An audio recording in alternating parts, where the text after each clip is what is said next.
When looking for the king of podcasts, you're at the wrong channel. Well, excuse me! Looking for good ideas for life? You're far from good hands. Hey, bud, what's your problem? If you think the listener is always right, you're far from the right place. Out of order! Even in the future, nothing works! Hosted by a Northeasterner by birth, but a rebel by choice. Are you threatening me? If you want a host that floats between love and madness, and we know the night is always gonna be here anyway. Thinking of you's working up my appetite, looking forward to a little afternoon delight. then play on and listen to Crazy Train Radio. All right, guys, listen to this blues riff and B. Watch me for the changes and try and keep up, okay?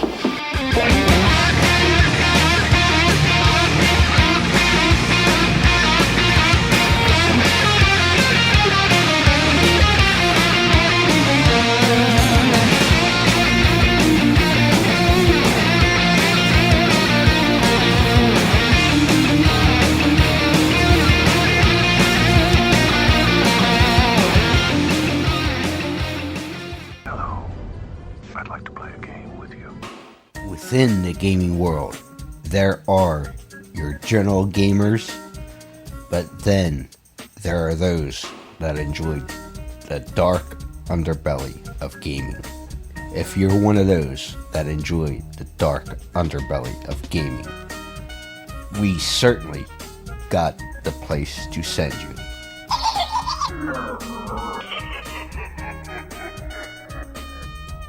Scorpion Lair Games. That's right, Scorpion Lair Games is the creators of the true crime hit Killers, the card game. Let's not forget they also have Killers Clothing Company, their profiler game, and things like the 5-Minute Murder channel on YouTube. And we certainly can't forget the new book that is certainly a hit, Beyond the Headliners, True Crimes, Myths, and Legends. Make sure you visit Jeff and the Scorpion Lair Games on Facebook and everywhere today.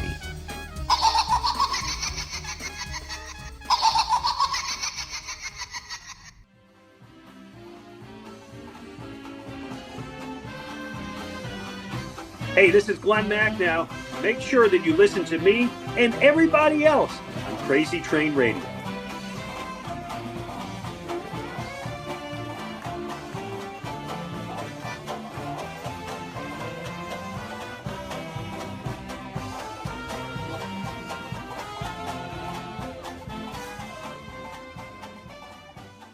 Hey folks, it's your least favorite host in the podcast world, Croc, Jonathan Steele. And boy, do we have a good one for you today.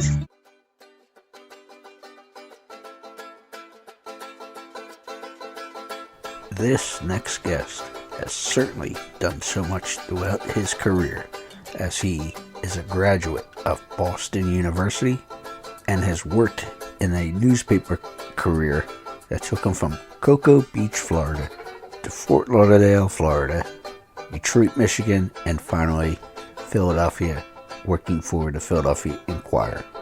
He is also referred as the Professor because of being an instructor at St. Joe's University.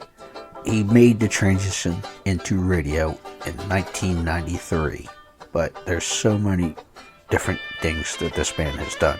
Writing books, the radio and newspaper, as I mentioned, but also he's now an owner of a brewery. Actually, 4 of them. But let's go ahead and get into it with our guest, Glen Macnow. They took the bar! The whole bar! Mr. Macnow, how the hell are you, sir? I'm great. Couldn't be better. Well, I gotta ask the first obvious question. How's retirement been treating you? It's been terrific. I'm keeping busier than I ever was. Fortunately, I got to do a lot of travel this year with my family. I'm doing some writing that I always wanted to do, writing a family history, and still doing my beer show and being involved with the brewery. So I'm pretty busy, not getting Hey, bored.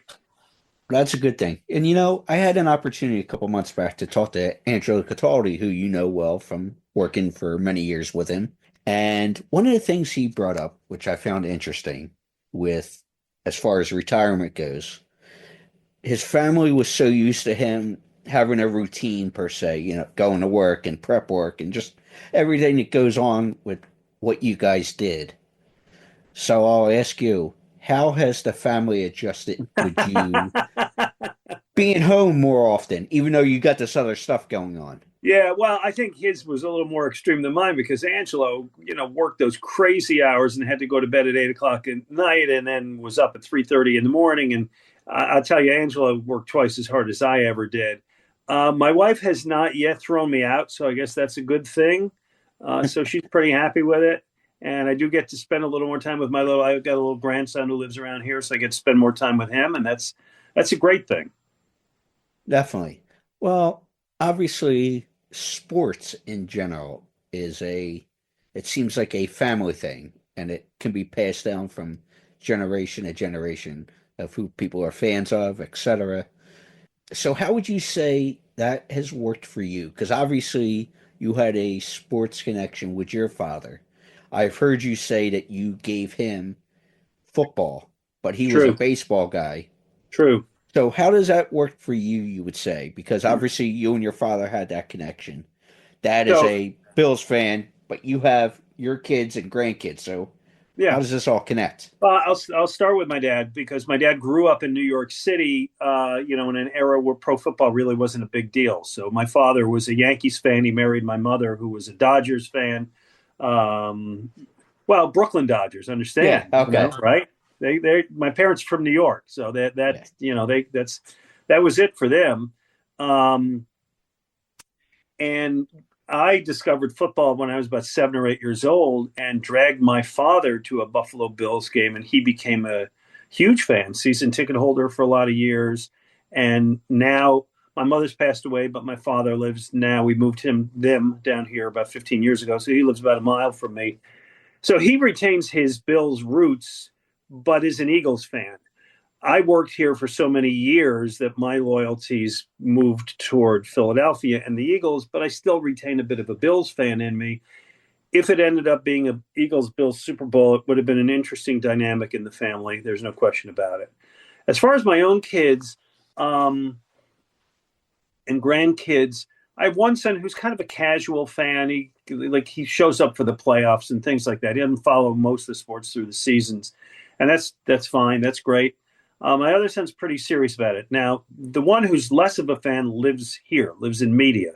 But I will tell you that since his now 5-year-old was an infant, I have made sure that child is swaddled in Phillies and Eagles and Flyers. I mean, he's got it all, right? he sleeps with a little gritty, the whole deal.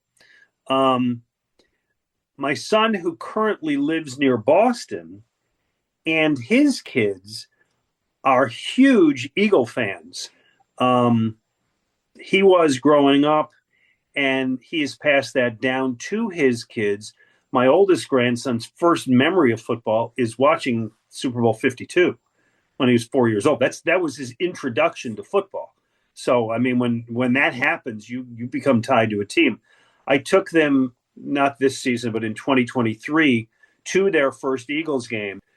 As the Eagles were having that giant collapse, I took them to the one game they won, the one against the Giants, and they loved it. So they are very hardcore now. Not so much with the other local teams. Again, they live up in Boston, so they should like the Red Sox, right? I mean, that's the team up there. They should like it, and they do. My son's wife is a huge Red Sox fan, so that kind of worked out that way. But they are, and I believe will always remain big Eagle fans. They had wear your team colors to school day.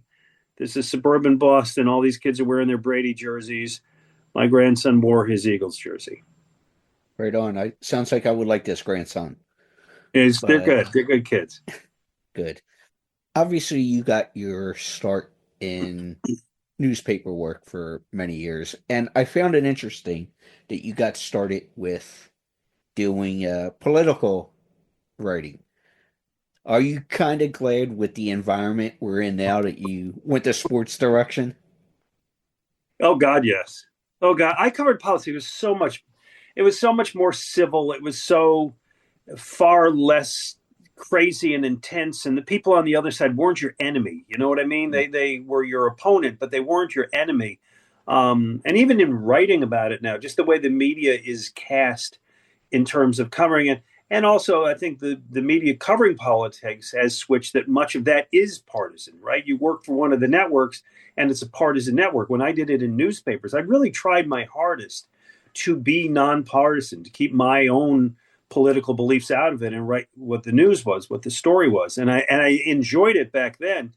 Funny thing is, it's not that dissimilar to covering sports, right? You've got a contest and you got somebody's going to win and lose and strategies and coaches. And so when I switched over to sports writing, it wasn't as large of a transition as you think. But am I glad I left it? Oh, God, yes. Yeah.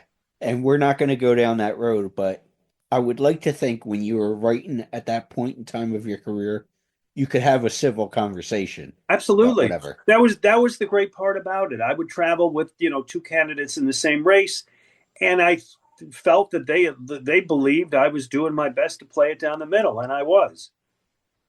And I Well, made friends. I mean, you don't make friends with the people you cover, but within the campaigns and so on, you make friends with people of both parties. You could do that back then. It was so much better. yeah, absolutely.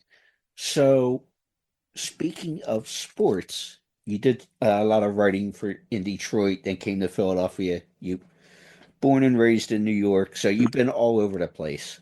So, how would you describe, I know you've been here a while, describe Philly as a sports town? Because I'm fortunate enough, I've talked to people from across the country and across the globe. And soon as I mention Philadelphia, they go, first thing they say, holy shit, it's a that sports town and that fan base and such. So, being you've covered a lot of places, what, how would you describe the Philadelphia sports fan? I think there's three cities that have this kind of intensity with sports and care this much. I hate the word passionate, except that it works. It's every cliche, except it does kind of work. Um, and I think the three are New York, Boston, and Philadelphia. New York's a little different because it's so big and it's so divided, and you have your Yankee fans, your Mets fans, your Giants fans, your whatever Jets fans are left. But so you have these divided loyalties in New York, but you do have the level of interest in New York. Boston, and I've lived in Boston, is like Philadelphia. They're the two teams that just care so much and live it. It's Philadelphia is a town where we don't agree on everything. There are people, cities and suburbs and black and white and rich and poor and so on. But the one thing we all believe in is the Eagles, and it's the thing that draws us together. And other cities have good fan bases and sell out stadiums and get good television ratings, but no city cares as much as this city. That's why I was so fortunate to work in the business for 30 plus years. The audience was there no matter what. The audience was great. I know it's pandering to say it's the greatest sports city around. I would say Philadelphia and Boston are the two greatest sports cities around. Well, you made the transition when WIP was still in its infancy, let's say. They were the second sports all talk, or excuse me, try this in English. All 24 sports hours. network. Yeah. Yes, Yeah. 24 hours after WFAN. Hmm. But you made that transition in 93. So what was it like for you? Because it's one thing to have articles in the paper telling your story, but what was it like to be able to interact with your audience over the phone? I'd done it a little bit beforehand. Before when WIP first started, Al Morganti had the great idea. Al was at the Inquirer, as was I, and so on. He had this great idea of a 1 hour show with newspaper guys on the radio. So it was Al and Angelo and Jason Stark and I, which eventually became the Great Sports Debate TV show. But I was doing 1 hour a couple of days a week, so it was like training wheels. When I went over to it, I will be honest and tell you what I learned down the road is I wasn't very good at first because I wasn't true to myself. I wanted to make a splash. I thought the way to make a splash was to be controversial, was to be that guy with, so on. And I tried too hard and affected a personality that wasn't always mine. There's a great belief that it takes 10,000 hours of doing something until you become proficient at it. And I think with radio, I don't know what the math would add up to, but it was a couple of years before I really got comfortable. And I kind of decided, you know what, screw it. I'm just going to be myself and be honest to myself and say how I really feel and not try to rile things up because I'm not that big personality. Angelo naturally comes by being this guy, and he was the best. He was brilliant. He kept all of us employed for years. It wasn't me. I was closer to the low key, talk to you over lunch kind of guy. And once I realized it, I became much more comfortable, and I think I became much better at it. And Angelo will tell you, if he tried to start up today like he was early in his radio career, good Lord, I'd be canceled so quickly that. Yeah, well, that's true also. I mean, the times and sensibilities have changed, and there's stuff that was on WIP 20, 30 years ago that if you played it now, there'd be all kinds of lawsuits against us. Oh, yeah. So, obviously, you've been around 31 years on the radio. You had the writing career before that. What would you say the biggest thing would be as far as the evolution of journalism? Would it be social media? Is it the outlets? How would you describe that? Well, it's the biggest evolution over time, I'm afraid to say, is the death of newspaper and to a large degree the death of the printed word. I got into it because I loved writing and telling a story. And when I was at the Inquirer and before that, the Detroit Free Press, I just had the luxury of being able to take time on a story and have space to write the story and express it. And I always loved reading other writers who I respected and so on. Newspapers are just kind of on life support now, which is a shame. And I think along with that, you mentioned social media, certainly getting everything down in whatever, I don't know, what is it now, 280 characters, whatever it is now, is paramount. And getting it first is more important than getting it right. It's always a race to see who can post it first, and that's who gets the credit as opposed to who posts it correct or best expressive, most interesting. And that's a shame. I mean, it's the short attention span world that we live in, that everything has to be fast. And that's a shame. I'm not all gloom and doom. I mean, there's a lot of things I do like in media now, but I think you asked me the largest change that over the last really 25 years has been it.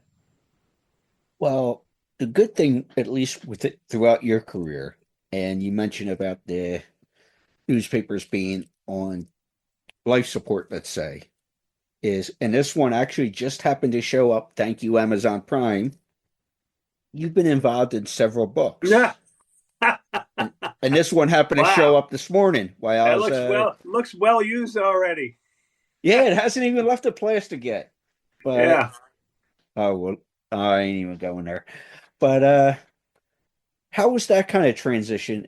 You were used to having articles, but then you went towards writing books, and you have a bunch. I'm going to put Amazon links on here as well. No, I appreciate that. What was that like what's the difference from doing a book to a newspaper article, would you say? Well, the difference is you have more time and more space to express it, right? And I had the opportunity when I was writing to do some real long form articles, some good 4,000, 6,000 word articles. So that was fun. But putting a book is, even with chapters, you have to put them all together. You have more time. You have to keep the flow of it working so that it can transition from one thing to another without going all over the place. I've loved writing the books I wrote. One of the things I always enjoyed about it is, I think for almost all of them, at least the adult books, I had a partner. So I wrote with Anthony Gargano, and I wrote a book with Angelo and with Big Daddy, and I wrote one with Ray Didinger about sports movies, which was just a blast to write. So writing in partnership is a whole different thing because you have to agree on what you're going to say. Not sure I'm answering your question, but writing books was particularly fun for me. Being able to sit down at a keyboard, craft something, and have the luxury to know I could come back tomorrow, look at it, and redo it. I always loved the rewrite. That's the part of the process I liked. The first write through is tough for most people. It was tough for me. You just got to get there and just, kind of let it bleed through your fingers and do it. Being able to know that it's not due tomorrow, it's due in 3 months. I can go back and make it better and make it better. That was the part I always enjoyed. Well, I've been fortunate enough in 12 and a half years to speak to a lot of musicians as well, who are singer, songwriters, etc. With that space that you mentioned there, maybe having a couple months to work on a project and such, is there a certain point that you just have to let it go? Or is it you drive yourself nuts until It's called deadline hits? deadline. The time you have to let it go is called deadline. I go back and look at something I wrote. Now I can go back and look at something I wrote 25 years ago. And I had to recently. I had to look up something about somebody that I had written, and I looked at it. And as I'm looking, I think, geez, I would have changed that paragraph. I would have moved that down. I would have that quote's no good. I should have used a different quote. So you're never fully satisfied with your work, and then just it strikes midnight, and you gotta send. Yeah. You've worked over the years with some interesting characters, let's say, and I mean this respectfully, Yeah, and yeah. one would be straightforward, but you had guys like the Cuz, Anthony Gargano, for Uh-huh. years as a partner. You got your start with Jody McDonald, Yeah. who was a longtime radio guy. He's awesome, I believe. And then you had the great legendary football Hall of Famer, Ray Didinger, Hmm. who I've had the pleasure to speak with a couple of times. What would you say the biggest difference is between the three of them? Um, there are definitely very, very different personalities. Jody is great, and I'm still friends with Jody. Actually, may see Jody tonight at an event I'm hosting out in Bridgeport. Jody really was very patient with me at helping teach me the business of radio and the craft of doing it because, as you said at the beginning, I went into it with very little experience, and Jody was the first guy I worked with. And, I mean, to be honest, Jody didn't want a partner. The station decided it wanted to have all two-man shows at the time. So they said, Jody, you're working with this guy. And Jody was very gracious about it and allowed me to make mistakes and get better and guided me at it. Jody is a great guy in that there's no bullshit with Jody. He is just exactly off the air as the guy he is on the air. Jody is unable to lie about a position he doesn't believe in. And I love and respect that about him. He's a great guy to have a beer with. He's honest and dependable and reliable, top notch. Just I love the guy. I wish I heard him more on the air these days. I just think he's still Jody knows how to put together a show as well as anybody I've ever known. He's just a total pro. Ray's a whole different thing in that Ray and I became great friends over time. Ray and I knew each other. So I'll give you the backstory about how that happened. So I was working with Anthony every day, afternoon drive. The station wanted to make some changes. I lost the afternoon gig. They said I got to work evenings, which I ended up kind of liking. But I could pick any one weekend shift I wanted.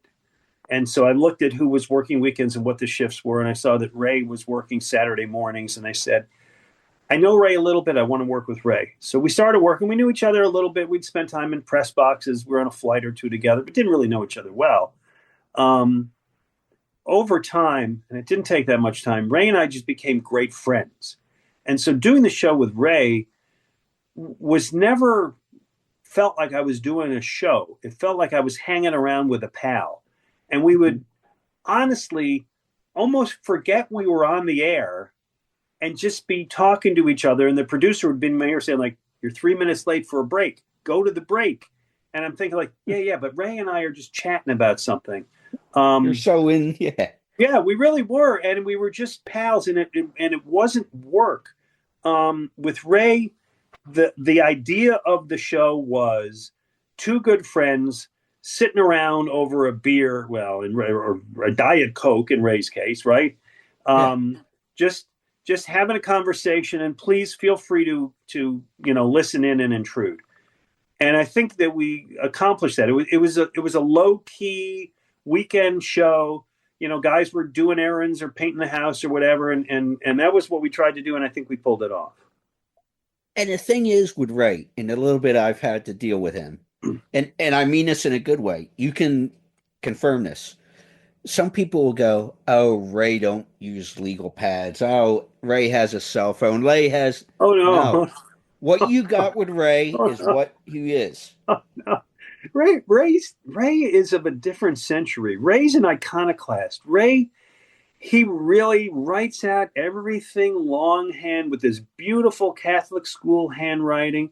He absolutely never will own a cell phone. There were times when it caused great problems between us when I needed to reach him about something. One day we were doing a show down in Delaware. They had to cancel the show because of something that happened at the site. And rather than being able to reach Ray and say, turn around, I'll meet you at the studio, he had to drive all the way to Delaware.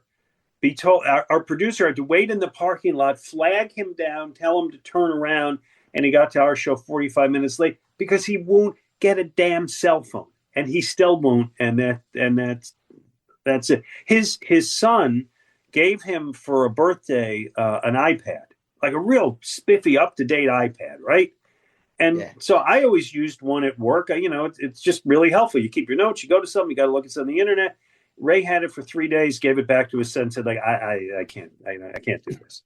So he is exactly who you think he is. He is of a previous century and era, and I love him for that. Yeah, I was going to say that's the reason we all love him. Yeah. What you see with Ray is what you get. Yeah. Mm-hmm. I appreciate that. You mentioned having a cold beer once in a while, and you have to show what's brewing, and obviously you have your hands in a brewery and such. Can you believe you get a paycheck from time to time enjoying beer and being able to talk about it on different outlets? I have told people, the reason I'm bending over is my cat is rubbing against my leg. I got to scratch my cat or he gets cranky. That's why I shut the door. Oh, okay. He's here. I got two myself. Okay.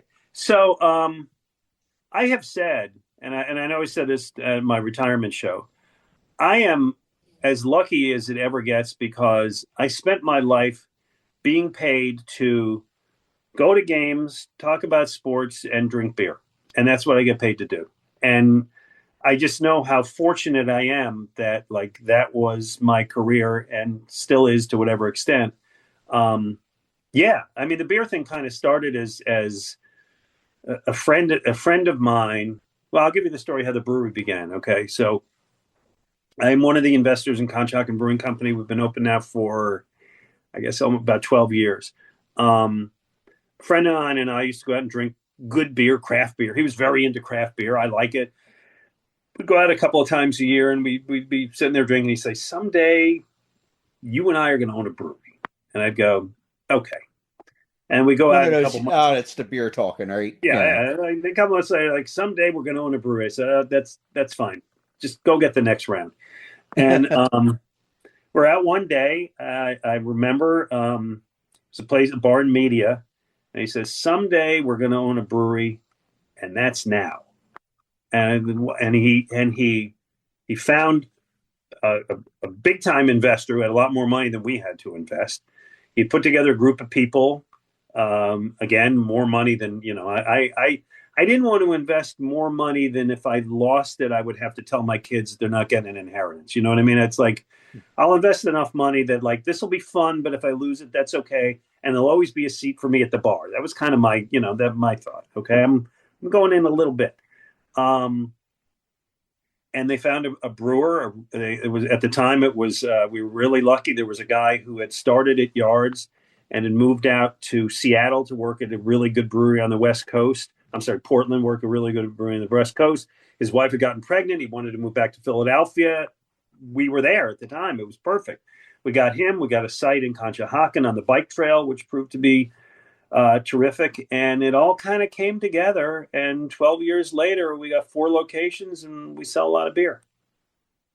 Well, and the TV show grew out of that, if you end up want to talk about that. Yeah. Well, what would you say currently is your favorite style of beer? Would it be the crafted beer or? Well, I like a lot of styles. It's funny. Do I have it here? Hold on. I took it in the other room. No, I do have some here. I may go off camera for a second. Tonight we're doing the last episode of What's Brewing for the season, which is going to be a big party at Bridgeport where we invite a lot of our viewers to come. And one of the things we did this year that was really fun is every week we tried beer from different countries. So we kind of took an international tour of beer. Bottom line with me, my favorite styles I'm a hazy IPA guy, but I also really like lagers and pilsners. I love it. This year I've really enjoyed brown ales a lot. I like almost every style of beer. I'm not big on sours. You can get me once in a while for one, but typically not. I'm not big on saisons and Belgians all that much. But let me go off camera for a second. I want to get something. Bear with me. Sounds good. And for folks, I will have a What's Brewing link as well. They do a great job with our show. So here we go. What we're doing tonight, after having beer from 27 countries, is we are presenting our favorite beers that we had this season on the show. So your people will see it. I don't know when you release this, but your people may see this before anybody. Okay. This is a German double Bock called Kloster Andis that we loved. Again, I know they're all going to sound big and crazy because they're imported, but you can get them all at the beer store. I go to Lower Merion Beverage in Ardmore, and they're available and they're not that expensive. This is one of my favorite beers, and this is one of the easiest drinking beers you could ever have. This is Presidente from the Dominican Republic. I went down there with my family about a month ago. I probably drank 30 of these over the course of a week, and you don't get drunk. It's just like really nice, easy drinking beer.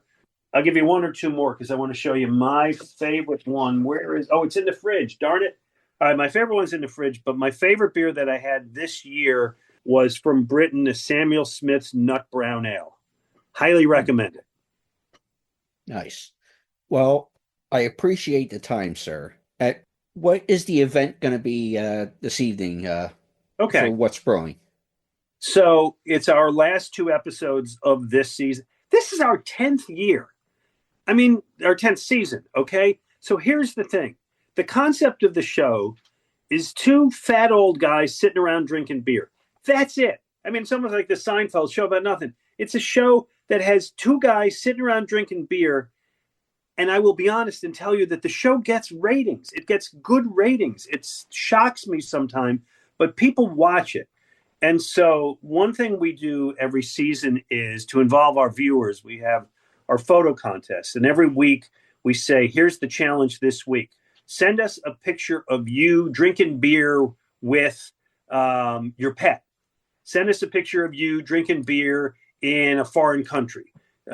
Things like that. And every week it's a different challenge. A picture of you drinking beer and playing hockey, drinking beer at a party, drinking beer with Santa. We did this year. And we get many, many, many, many entries. We choose the best, probably 3 a week typically. And those people, we show their photo on the air, and they get invited to our season-ending party.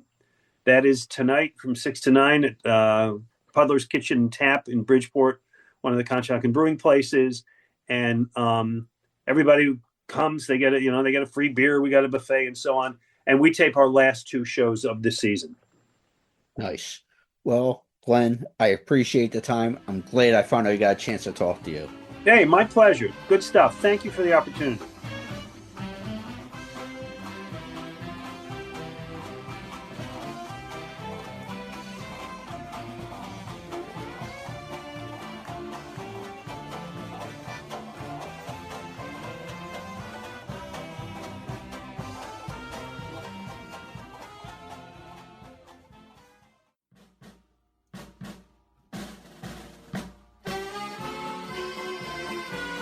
Hi, this is Angelo Cataldi. You may remember me from WIP. I was a sports talker for 33 years at that radio station.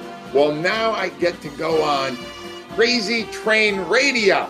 You don't want to miss it. It's this week, right here.